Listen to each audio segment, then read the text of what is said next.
Hello everybody, this is Sam from Value Group. We value companies and we help people sell and buy other companies.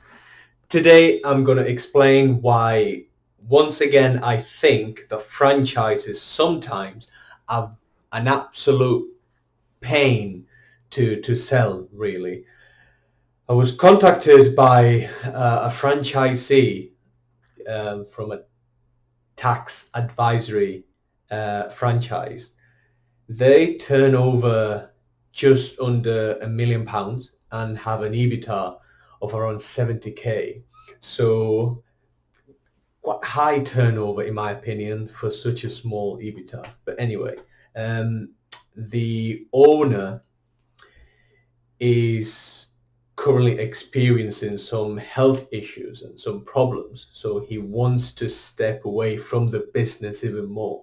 He hasn't been operating the business for the past 5 months, but he's got a management team, quote unquote, in place that helps with the operations on a daily basis. Anyway, he listed the business for sale through a broker, and that's perfectly fine. He got three sit-down meetings with three different people, and he liked one out of the three. So he was the one that picked the potential buyer. The potential buyer and him agreed upon a deal, which I helped with. So I helped with that deal. I helped with the overall theme of the acquisition, the time scale, the different processes and systems to be built around this transition period. And he was all set to go, really. Everything was pretty much flawless for about 2 months in the due diligence process.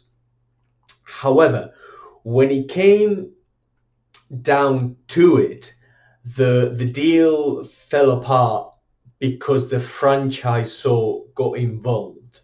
So this franchisor did not like, I don't think, the potential buyer of this business. So the two parties agreed on everything pretty much, aside from like a couple minor points that were being dealt with, but they weren't major points. They had agreed upon everything, but when it came down to it, the franchisor interrupted the flow of the negotiation. They wanted something quite unrealistic on my part. The whole thing just got a bit weird because the franchisor had been dealing with this franchisee for the past 7 years. So it's a long time. It's a long established franchisee and quite a successful one because probably the franchise fees had been covered for the past 7 years. So this franchisor wanted to keep the current franchisee working for them, I suppose.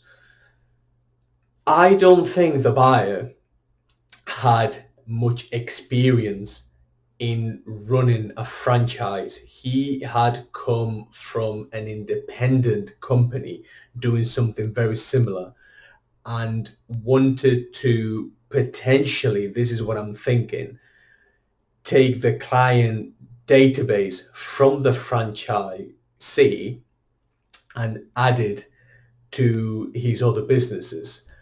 And this is why the franchisee couldn't sell the franchise. It wasn't because he didn't want to sell it or because they didn't come to an agreement, himself, the buyer.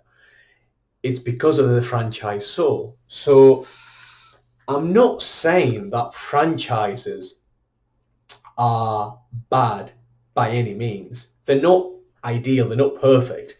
And if you're a newbie entrepreneur, you may want some structure around and some systems built and some reputation and a degree of training for your trade.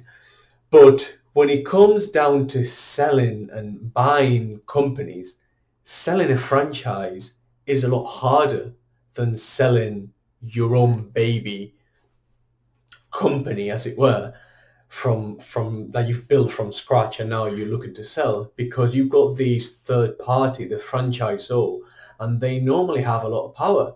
They have a lot of power and they can say, yes, no, we deal with that person, we don't want to deal with that person, we want to stop this, we don't want to carry on.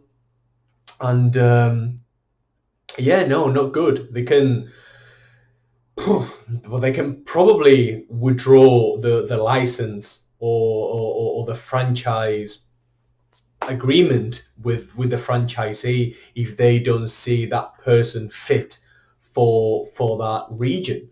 So bear in mind this when you're trying to sell your company. How many parties are you going to be dealing with? Are you going to be dealing with 1, 2, 3 shareholders? Is there going to be a franchisor involved? Is there going to be a broker involved? The fewer parties involved in the sale of a company, the better. You don't want to be dealing with many people because that just complicates things and increases costs, and different people want different things, and it's a bit of a nightmare really. So try to keep it as streamlined, as straightforward as you can. So yeah, there you have it. That was my recent tribe and tribulation with this customer of mine. So there you have it. If you have any questions, do leave comments below and I'll answer them. If you want to sell your company, buy a bolt-on company or value your business, do get in touch with us today on 0191 603 1490 or by visiting valueyourcompany.co.uk. Thank you.